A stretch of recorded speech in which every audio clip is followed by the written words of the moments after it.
Woke up this morning with God on my mind. He's always by my side. I know it'll be a good day. Trials come, but they don't ruin my life. Because I have the light, it's always a good day. I believe everything I said is true. The word is inside you. Declare it is a good day. Hey, what is up, everybody? It is your girl, Donjia M, and we are back with another episode of Ask 15 Questions 2. And we are here with the amazing, the phenomenal, the awesome. He's amping himself up. You know that thing when that guy was walking in? Like, Caleb, we are here asking 15 questions to a NYC bus operator. This is going to be very interesting. Thank you so much, Caleb. So thank you so much for accepting this invitation. Of course. Answer these 15 questions. I'm super excited. How are you? I'm good. I'm ready to get the show on the road. I was actually kind of inspired to do this too. Maybe somebody that's always like wondered, what's it like behind the scenes, Yes. How's this life like? Because there's a lot of people that live in New York and they look at us, and sometimes they look at us like, oh, he's probably, this, he's probably that. Oh, why does he leave me at the stop all the time? Like, why, like, maybe I can answer some questions. Yes. And this is literally why, other than it being God inspired, but us just having an insight to all of the wonders that we have, right? Like you said, we perceive people to be this thing, but we really don't know all of the things that go into the everyday life of these, bus operators. I know I haven't been on, no, I'm lying. I've been on the bus, not recently, but I know I would have moments like, oh, just drive past. Nobody's at the stop. Just go, I would be so flustered. So let's jump right in. Question number one. How long have you been a bus driver, or how long have you been driving buses in NYC? In New York? So I started, it's a little over 4 years now. I started in October of 2016. So yeah, to be specific, that's already what, 4 years and 2 months, I think. Yeah. 2016. Yeah, it's like, it doesn't even feel like it, honestly. Like I say it all the time. Like I literally remember when I was like training, like just the other day, like, wow. It's okay to say, but it's just so true. Like I just started, like, especially compared to a lot of guys. Oh, I'm just starting. Yes. So what you said, 2016. Yeah, 2016. So do they consider, this is a tag question, it's not question number 2. Do they consider your training your start date, or is it after your training? No, it's your start date is when you're appointed, which means like after you're processed, after they do all the background checks, after you get trained. So once you're appointed and you begin training, that's when you're officially like on the job.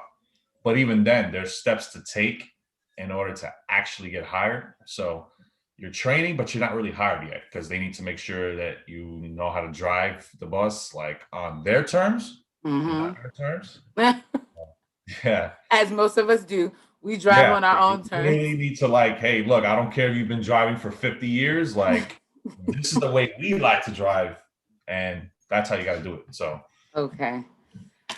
So question number 2, how did you start in this career? Like, how did you start as a bus driver? So it all started actually in February 2013. I had seen the life of one of my uncles who lives out in PA. He has a house, he has a family. And, one of the things in my life that I wanted to do was to be stable enough to be able to eventually like get married and have kids. Mm-hmm. And I looked at his career as like one of those opportunities.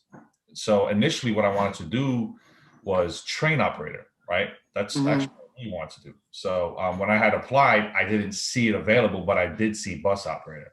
So he's like, look, hey, you could just do this, just start out as that. And then eventually when they come out with it, you can just apply. So I'm like, all right, wow. Cool. So that's what I did. That's exactly what I did. I just applied, but the process of applying like took forever. So it was like February, I bought the application, and I bought it at the end of the life cycle of the application, because they give you about a month.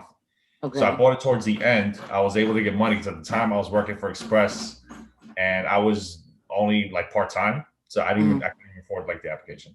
So my parents hooked me up late February. I got the test 6 months later. So I took the test. 4 months later, I got the results. 2 years and 2 months later, they contacted me. And then when they contacted me, I was missing one document. I think it was the CDL permit, which is what obviously you need. Mhm. So I had to get that. They gave me 3 more months to get that.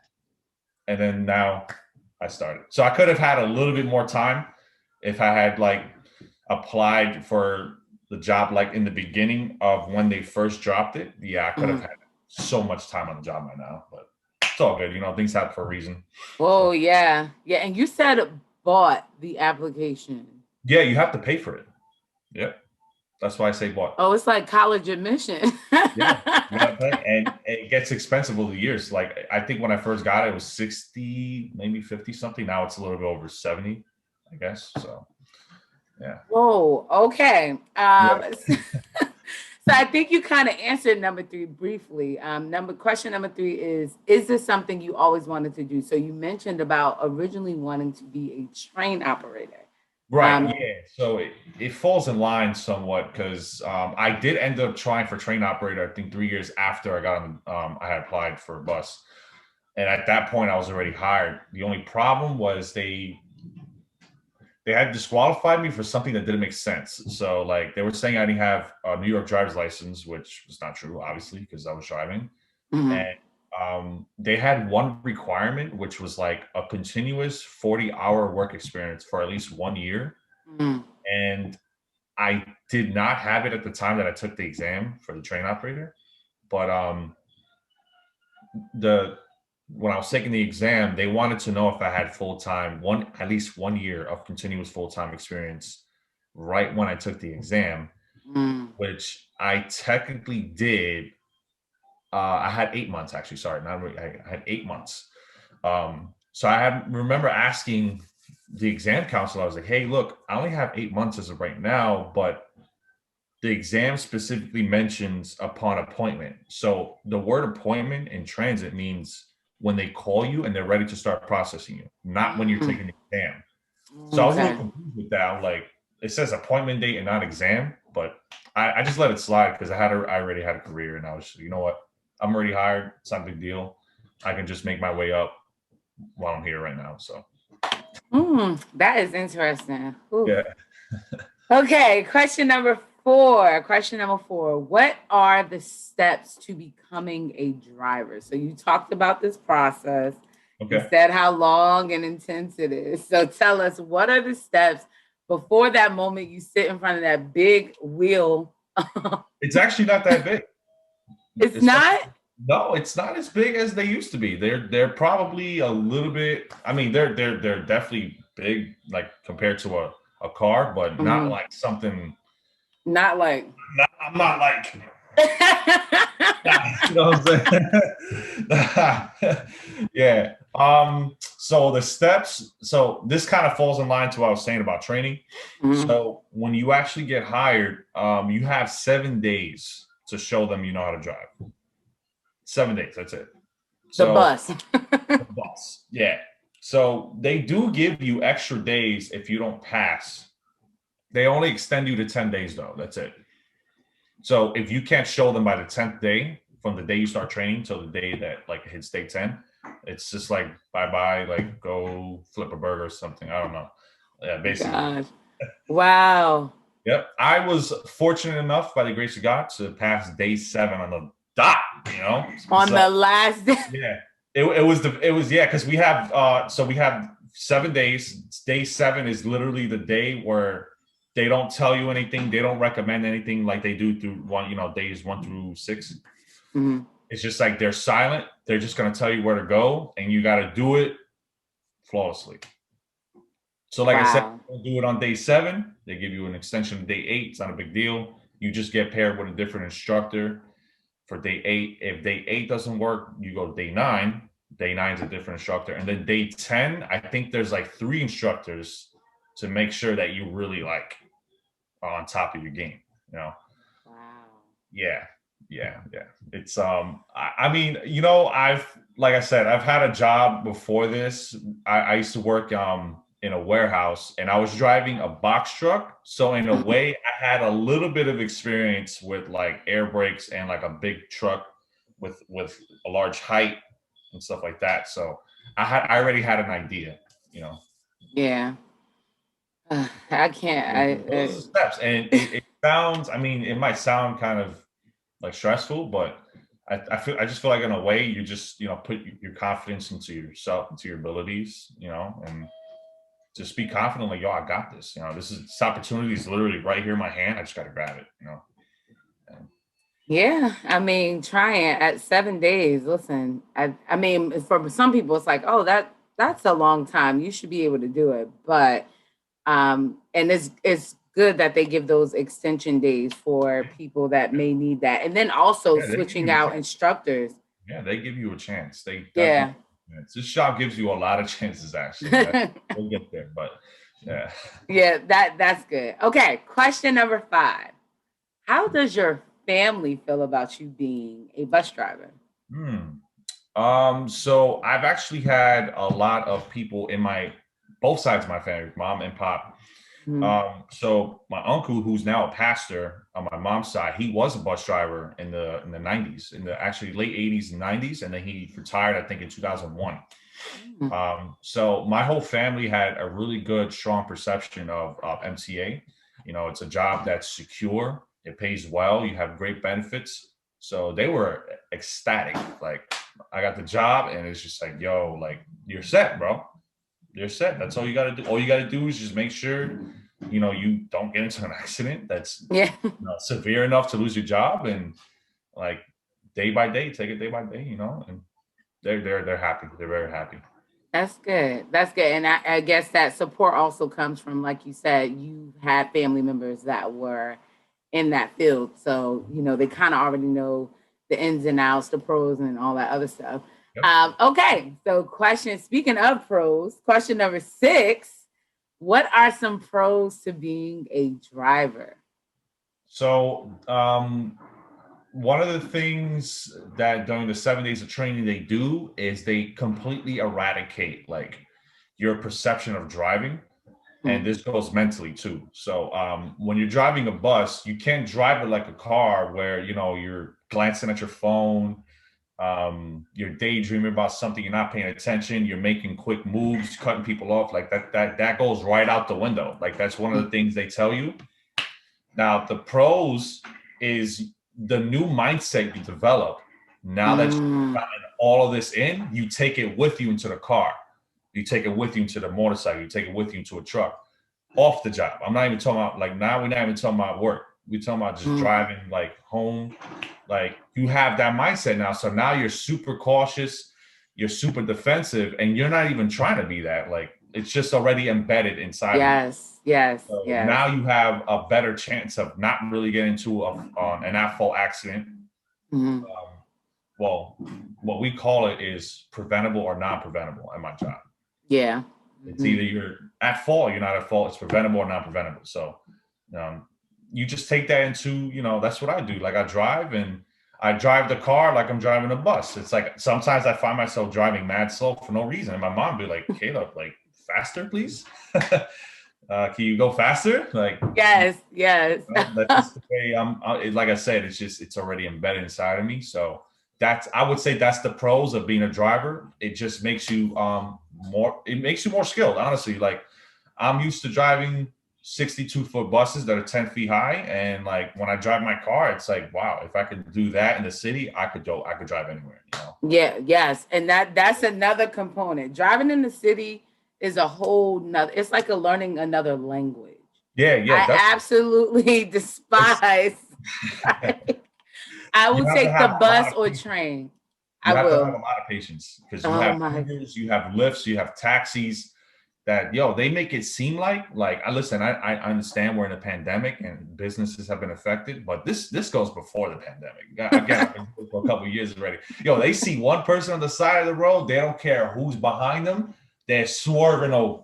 They're swerving. They cutting me off. They cutting the trucks off. They cutting everybody off. It don't matter. Like, you know, So Yeah, the city is a whole nother beast. Okay, so you spoke about the pros. I don't know if a con would be the way people drive in the city, but question number 7, what are some cons of being a driver? okay, so one con I can tell you right off the bat, since you're driving, that means you're sitting all day. So one con is lack of exercise. Like you're sitting, and then on top of that, you're eating. Like you hit the last stop, and there's that bodega right there in the corner.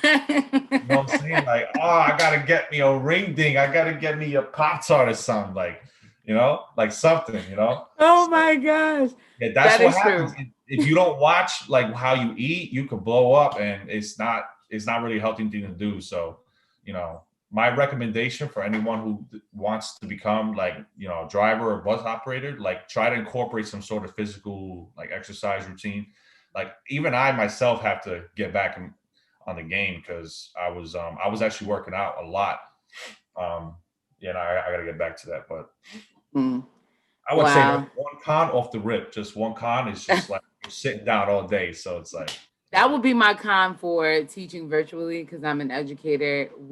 I'm in front of this screen. Oh, yeah, yeah, and yeah. now I just feel like my life is screen, like everything, my phone, my I don't even want to watch TV because I'm on the computer and I'm sitting Yeah. all day. So I try to like when I have a small break, go for a walk at a park nearby or around my block because the sitting so I can only imagine like you guys don't even have the luxury of like, hey, let me get up and stretch my legs for a minute. Now, Like, I will say, what I like about New York City transit buses mhm. is depending on the route you have, you do have the option of getting out of the seat every now and then because the routes are really short. Some of the routes are short. Like Oh, okay. one trip can be like 20 minutes and that's it.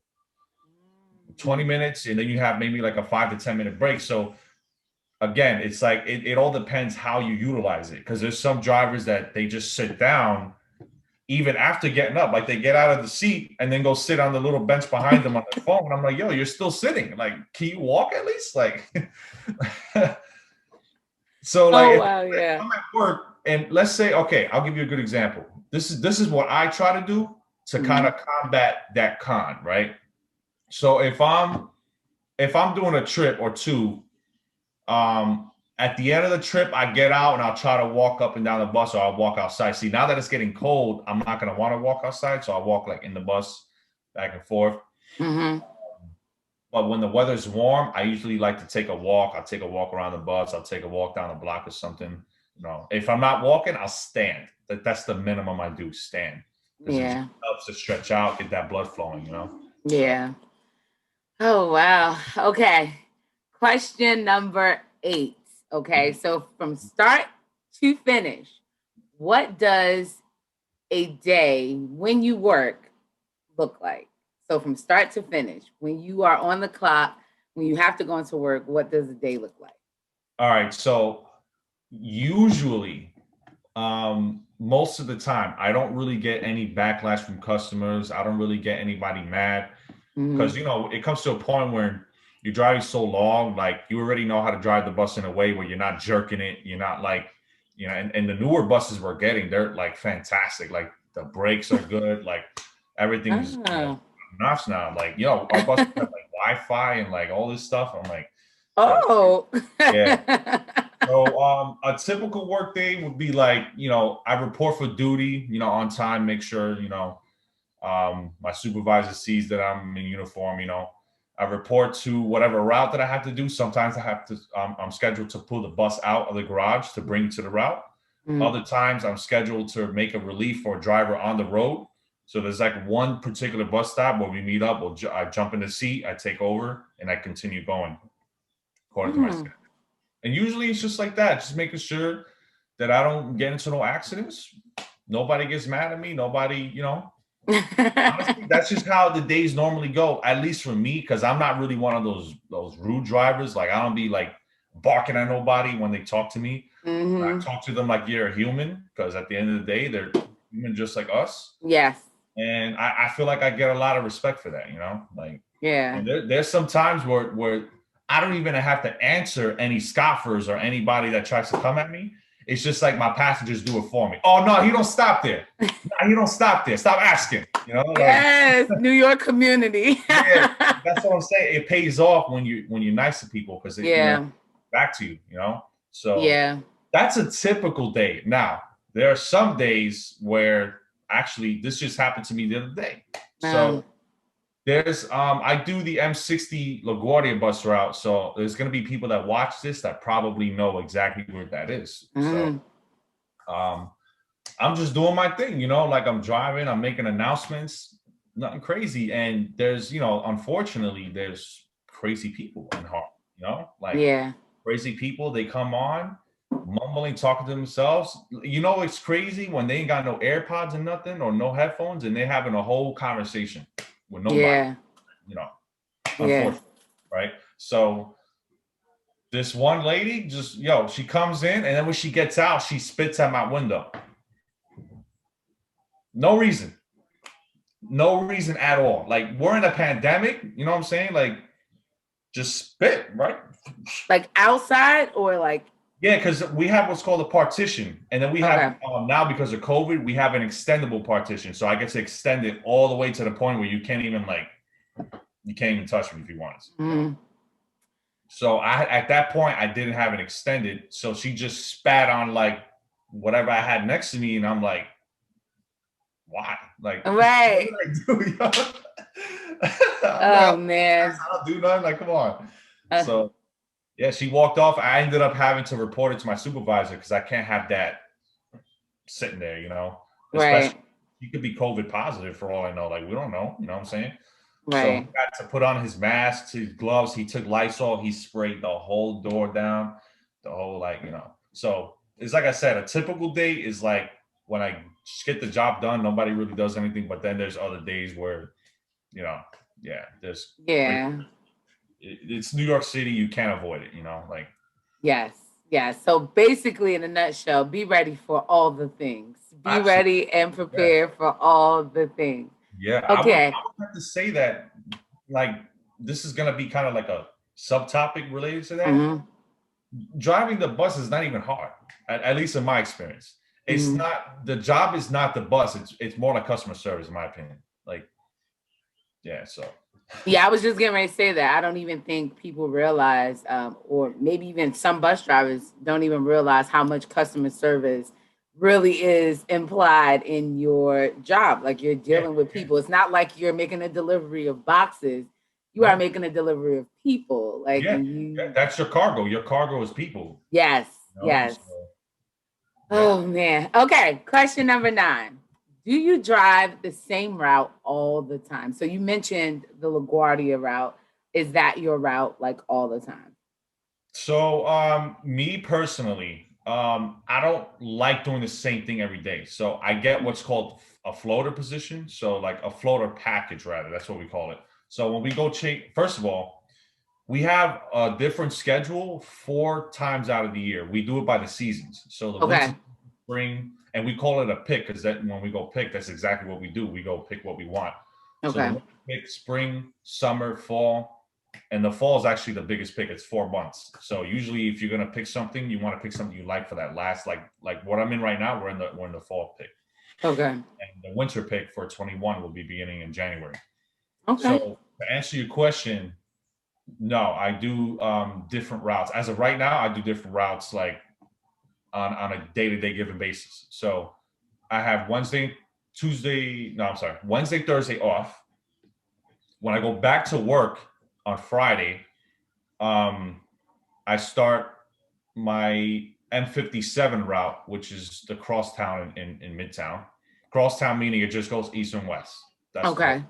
east and west, helps people to connect to trains and other buses and stuff like that. So then Friday I do one route. The LaGuardia route, I do it 3 days in a row, Saturday, Sunday, Monday. But even doing it 3 days in a row, I start at different times for those Okay. days. So it's a little Okay. complicated, but yeah, when you float, you don't really do the same thing every time. You do different times, different routes. That's just how I Mm, like it for now until I have enough seniority to pick a high paying run where I can do the same like route in the morning. If I were to yeah. do the same thing, it would probably have to be in the AM. I like doing AM work. So And that's That's good that you guys have that like variation to be able yeah, it's to very like pick. flexible, but it's flexible the most. The more you have time and seniority, it works for you better. But for new And I people, think that's with all jobs. yeah, That's with yeah, all that's jobs. for every job. Honestly, that's Yeah. for every job. Yeah. Yeah. Okay. So where are we? Question number 10. Question number 10. What is something memorable? Well, I don't know if that was memorable what happened the other day, but what No, was some definitely is. Definitely. what But was something memorable that has happened to you on your bus or your route? okay, there's actually a whole bunch. All right. So there's this one story. Oh my. All right. So when I first started, like I'm nice now, and even now, like I mean, I'm trying not to resemble some. Because I know there's some drivers that could be kind of rude and all that. But Yes. when I first started, I was like really If I'm nice now, I was extremely nice when I first started. So much so that we're trained, like I said, this goes back to the training. We're trained if the bus stop is occupied by any type of like vehicle, even if it's another bus, we have to pull up parallel next to it. We can't like angle it. We can't try to like try to get the front door all the way to the sidewalk. Because if I angle the bus, now the back is sticking out and the back can potentially get, someone can hit it like a taxi. Right. So we have to go straight, parallel, and then open the door. So this lady had a cart because some people with diseases in their legs, or some people are handicapped. They don't like walk like you and I. Like they need like Right. some sort of, like help with like a cart, or so. Right. Of course, a lot of like disabled or elderly people, if they're not in wheelchairs, they use like these carts that you could push around. Right. This Like a lady, walker. this lady's cart must have been like 100 pounds. I don't know what she had in there, but it was so heavy. And she was like, "Sir, I need the ramp. I need the ramp." I got you. So I flipped the ramp down. But with this particular bus, when the ramp came down, like I said, since I wasn't able to pull into the stop because of the bus that was there, Mm-hmm. I'm basically in the street trying to kneel the bus and open the ramp. So the ramp ended up coming out like that. Like now there's like a little like she can't just, you know what I'm saying? Like, Mm-hmm. so I decided to be extra nice, come out. I said, "Look, I got you. I'm gonna bring it up. I'm gonna pick it up." And she was like, "No, sir, I'm telling you, it's really heavy." I'm like, "Look at me. I'm young. I got this.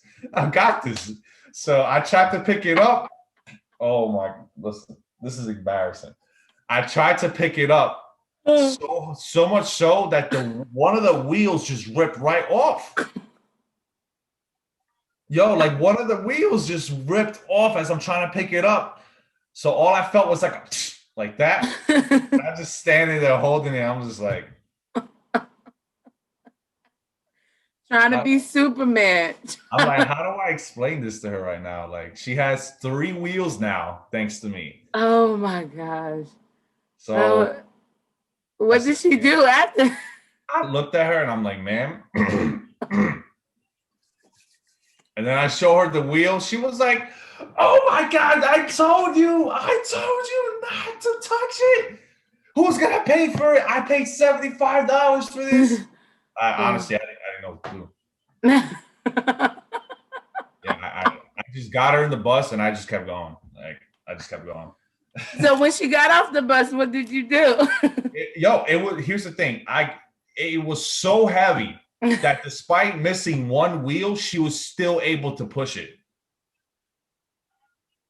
That's So crazy. I was just like, "Lord, I just hope that she don't fall," because I was like, "I hope she don't fall," because Hey, look. Oh Lord, lady, if you're watching this, he owe you a new car. Oh, if I ever see her again, honestly, she probably won't remember me. Probably won't remember me. Just hand her the $75 and say, "God bless." That's it. That's it. Just hand it to her. Oh man. Okay. So, question number 11, and I'm interested to hear this. So, what differences do you notice from this year and last year on your job? All So, right. you can talk from any perspective. All right. So this year has been chaotic for a lot of people, a lot of families. I've actually known people personally that have lost relatives to COVID. However, because there's nobody going to work, because everyone's staying home, it's actually benefited our job in a way. In a way. So our agency, unfortunately, has lost just the Department of Buses alone over 140 people. Right? Yeah, it's You mean as far as lost, like no lost of longer? life. Yeah, like COVID has unfortunately taken about 140 different people in like transit. So with that being said, the job itself has gotten easier because it's like there's not that many people in the street, there's not that many cars. So it's like when there's a pro in some other part of the job, there's like a con in some other part, and Mhm. vice versa. So I would say the difference between this year and last year, hands down, is just like the job just got easier Mhm. in general. It just got easier, like despite what we have been going through as a people in the job. Wow. Yeah, 100 and and so much something is crazy because when people. you look back 1 year, I feel like whatever's happened this year doesn't feel like it's been 1 year. It feel like it's been like 2 or 3 years. Right. Yeah, Yes, it does. It does. And to think that it's not even a full year yet because we went into official like quarantine lockdown like March. yeah, that's true. You're right. Yes. We're not even a full year in. We're not even a full year yet. Yeah. Yeah, I remember that because like we abruptly left school and it was like crazy trying to keep students calm, but then also there were students that was just extremely happy to go home. So it was like a weird day, a very, very weird day. It's Okay. funny because they're so happy to go home, but like now I'm hearing that kids are like, nah, I want to go back to school. Every not only Yeah. students, teachers too, believe me, we're like, oh, come Yeah, on, you want to go back, please. but it's crazy because I remember growing up, I'm like, yo, this would have been like amazing for us back then. Like if this happened like back in the day when we were in school, when we didn't really have technology, like Yeah. how would they have figured out like how to do like, you know what I'm saying? Like, That's what I like. We would have had so much paper. They would have yeah, had to send so many packets home. Like yeah, virtual what like you said, technology wasn't like as advanced as it is now. yeah, So yeah, had they done this, if this would have happened when I was in high school, we would have went home with a whole bunch of packets. yeah. Like, yo, like you guys got like these PowerPoints built into like the Zoom meetings, and like all we had was like a giant Whiteboards. paper that you fold back and you just like write on it. Like that's Yes, yes, that's all we would have had. They would have sent everybody home with a big old the sheets for you to show your work, take a picture because I think picture mail was a thing, but it wasn't as savvy as it is now. definitely not, It would definitely have not. been a whole bunch of picture mail and picture email that And had the to be overhead sent. projectors, the little big hot box you put the little clear sheet on, like Yes. Oh, we don't even have that. We share screens now. That's what happens. We can share our screen. Oh my gosh. This if this would have happened in like 2007, this would have been interesting. It would have been. yeah, it would have been interesting, definitely, definitely. Okay, question number 12. We are almost to the end. Question number Oh, oh, 12. Were you at all nervous about driving in the city where COVID cases were high? definitely, definitely. When the COVID went down, it was a little scary at first because according to professionals, right? People that wake up every single day to go study virology, health experts, they had trouble determining what to do when the virus first broke out. Mhm. So if like the professionals can't even get it right, I'm like, yo, like what are we supposed to do? So Right. we had some issues getting like personal, PPE and stuff like that in the beginning. But once it started rolling in, I felt a little bit more confident. But even then, it just for me it wasn't enough because like you follow a lot of news networks online like New York Post and NBC. If you're on Twitter, Instagram, they were constantly pumping out, oh, we just lost another 30 patients. Oh, we got lost this. And then on Facebook, there were people posting videos of like hospitals taking all the bodies, throwing them into trailers. You know what I'm Mm-hmm. saying? Like, even if it wasn't that serious, they made it look like it was. Okay, they Even if painted the it was, picture. not that I'm They, saying it was, but I'm saying even if it wasn't, they made it look like it was. But it definitely was serious because New York, we had the worst in New York City in terms of cases yeah, dying. So yeah, it definitely took a toll on a lot of us. A lot of us didn't want to come, even though we had to, because if we don't work, who's gonna get to work? Like right, right, the right, doctors, right. the very same people who are fighting, the doctors, nurses, they had to get to work. So Yeah. yeah, so Uh, yeah, yeah, there were and people at my job complaining. They were just like, "Look, man, like I don't want to bring this to my family. F this, f that." I'm like, "Look, the best thing we could do right now is to just come to work, but at least let's try to, do the best that we can with what we have. That's yeah, yeah, yeah. Oh man, yeah. I can only imagine because New York, New Jersey, period. Our numbers were extremely high. yeah, So yeah. I was wondering, like, okay, did the buses ever stop No, at yeah. all? I mean, we rally for that to happen, but in reality, it just can't happen because it's gonna cripple. I mean, even what we did overnight with the trains, what they did was for the first time in history, as far as I'm concerned, they closed subway service overnight. Like that's never happened in my lifetime. From 1 to 5 a.m., that's never happened ever. So Yes. now what comes out of that is like everyone, all the subway creatures that usually like inhabit the subway at night, that's Uh-huh. where they go now. Right, Exactly. right. They start coming on the buses, and then NYPD at one point was instructed to make sure that homeless people were not on buses because unfortunately homeless were actually like spreading the virus around. Mm. So, like I said, it's like an unfortunate thing.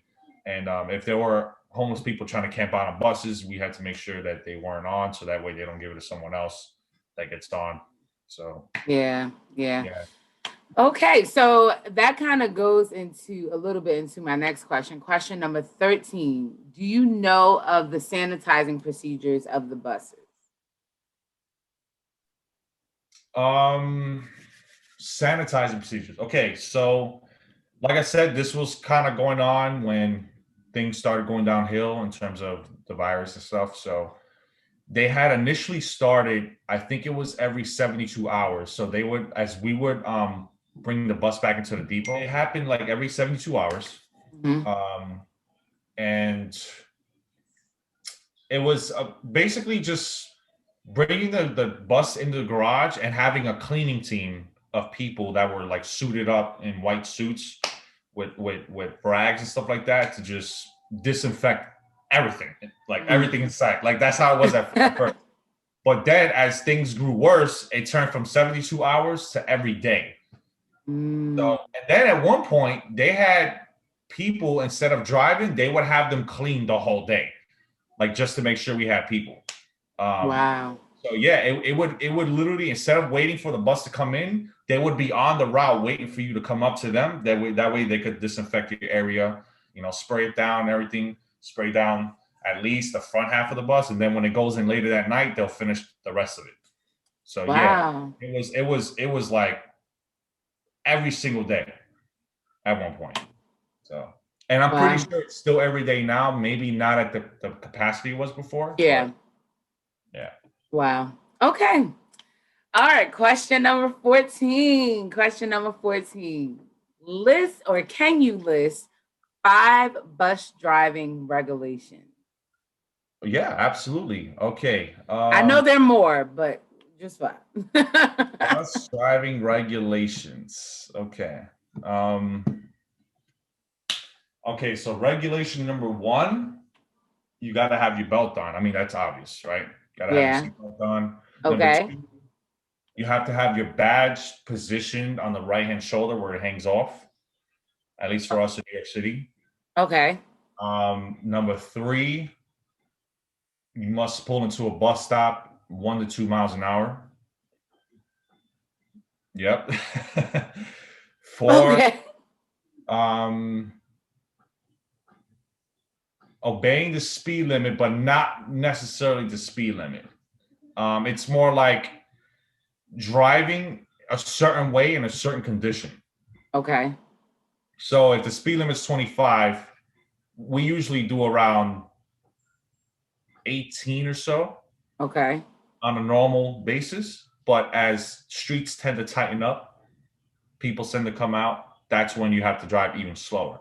Okay. And it's all about like, defensive driving on another level. Like assuming that's another regulation too. They want us to assume like the worst outcome, depending on like, that's how you don't get into an accident.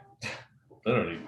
Like we have to have like a good prediction and good assumption on top of driving defensively. So, and that's Wow. what for?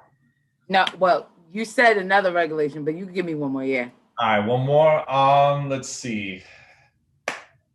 Oh, we can't back the bus up. Yeah, just in case anyone's wondering, like, can't do it unless No we have reversing. like someone to spot us from behind, like a law Mm. enforcement officer or maybe like another bus driver or someone we trust to make sure because we could see the sides of the bus, but we can't see the back. That's called a blind spot. Yeah. Yeah, they don't. Yeah, just for safety, they don't want us doing that. Man. Okay. Oh So wait, I what have about? to mention one more. We call Okay, go ahead.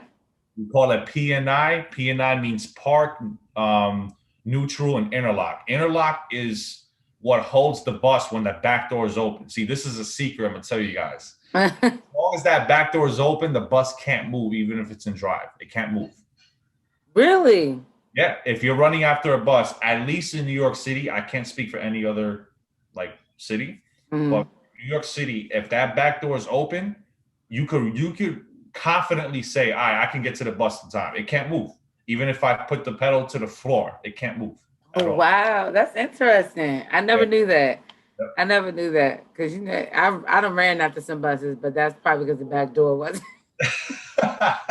No, because in your mind you're like, "Oh, he's about to leave. The door's about to close," but it's like the door has to close, and then the bus can move. So as long as that door is open, if you're like a block away, you can see that it's open. Like he can't leave right yet. So yeah. And now we learn something new every day. Stop running when you see the back door open. Moral of the story. I mean, some of the back doors could close really fast, so I'm not running, but at least like you got some hope you can make it. Right, Like jog, don't sprint. Jog. yeah, exactly. Don't sprint, you can jog. Yeah. Okay, our final question, question number 15. What would you say to someone who wants to become a bus driver? I would just say it's a very good career. Um, like you have a lot of opportunities in this job. Like it doesn't even end at bus driving, honestly. Like you have two more positions to say the least afterwards that you have to take with examination. The benefits are really good. I mean, like like right now I have like 23 sick days like in the bank, and there's a lot of jobs that don't give you that much sick time. No. There are sick regulations, right, to make sure that you don't go crazy. But still, the fact that you have that available, let's say you like injure yourself on like, let's say you're with your kids one day, or let's say you're chilling and you just, I don't know, you just slip off some stairs or something, you hurt your leg, you could go out for 2 weeks and you'll get paid. Like it's, the peace of mind. Wow. There's a lot of security in this job too, like a lot of security. Even after we've been kind of threatened layoffs because of MTA not getting certain funds. That being said, like there's only been one layoff in the past in my lifetime. There's only been one, and then even then, some of them got their jobs back. So, like I said, the security is great. The pay eventually gets good because you start out at a like a lower dollar salary. Yeah. And then, like next year, I hit like top salary. Finally. Yes, look at that. It's dinner on Caleb, everyone. Dinner is on Caleb next year. don't go crazy. We'll go to Applebee's or something. Right. No, stop playing. No expensive restaurants. That's it. Okay.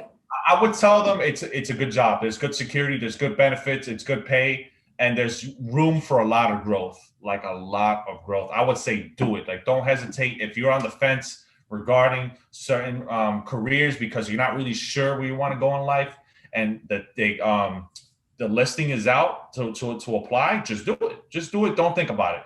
Because sometimes the process could take like what it took with me, like between applying and then getting hired, that was 3 years. 3 years and 4 months. Like, it may not happen like that though, because there are people that I know that have gotten hired in 6 months. Right. The trick, I'm gonna tell you the trick. The trick when the listing comes out, you want to apply right when it drops. Because everyone applies and then they have to go through everyone one by one after they apply for examination. So the quicker you take the exam and score high, the quicker you can get on the job. Unfortunately for me, I didn't have the money at the time for the application, so I waited all the way to the end. So now they have to go through the whole list all the way to the end, and then whoever takes the exam, they got to go through everyone that passed and then filter out the people that failed and stuff like that. So yeah, I would say just go for it. Just go for it. Just do it. He's using a Nike slogan. He said, just do it. Thank you. Just do it. Yes. Caleb, thank you so much for being in this episode and giving us insight into this unknown world. Most of us are just passengers. Yeah. You never know what is going on in the mind or behind the scenes of a bus operator. So I thank you so much for being a part of this. We really appreciate it. I didn't think it was going to be fun, but it's a pleasure. Yeah. Absolutely, because I am great. It's like, no, I'm just playing. You were great. We both were great. I want to thank you all for watching this episode. And as I say all the time, make sure that you are living in purpose, on purpose. Okay? Bye. I believe everything I said is true. The word is inside you.